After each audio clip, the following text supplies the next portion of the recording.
56వ GST council meeting లోని కొన్ని ప్రధానమైనటువంటి నిర్ణయాలు జరిగాయి. వాటి గురించి ఇప్పుడు మనం తెలుసుకుందాము. ఇప్పటి వరకు మన దేశంలో 4 రకాల జీఎస్టీ స్లాబ్లు ఉన్నాయి.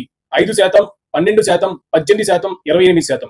ఇప్పుడు 12% మరియు 28% స్లాబులను రద్దు చేసి కేవలం 2 మెయిన్ స్లాబులు మాత్రమే ఉంచారు. తక్కువ ఖర్చుతో ఉత్పత్తి అయినటువంటి వస్తువులపై 5%, అధిక ఖర్చుతో ఉత్పత్తులు అయ్యేటువంటి వస్తువులపై 18% గా నిర్ణయించారు. దీనివల్ల వినియోగదారులు కొనుగోలు చేసే ఉత్పత్తుల ధరలు తగ్గుతున్నాయి. ఈ కొత్త జిఎస్టి సిస్టమ్ సెప్టెంబర్ 22, 2025 నుంచి అమల్లోకి వస్తుంది. అదే విధంగా ప్రత్యేక 40% సీన్ అండ్ లగ్జరీ స్లాబులు కూడా ఉన్నాయి. వాటి గురించి మనం తెలుసుకుందాము. ఈ కొత్త 40% ట్యాక్స్ స్లాబ్ ప్రజారోగ్యానికి హానికరమైనటువంటి మరియు అత్యంత లగ్జరీ ఉత్పత్తుల మీద మాత్రమే వర్తిస్తుంది. ఉదాహరణకు బీడీలు, సిగరెట్లు, టొబాకో ఉత్పత్తులు, beer, wine, hard liquor, luxury కార్లు, స్పోర్ట్స్ బైకులు మరియు ప్రైవేట్ జెట్స్. దీని వెనుక ఉద్దేశం ఏంటంటే ప్రజారోగ్యం కాపాడడం మరియు ప్రభుత్వం ఆదాయం పెరగడం.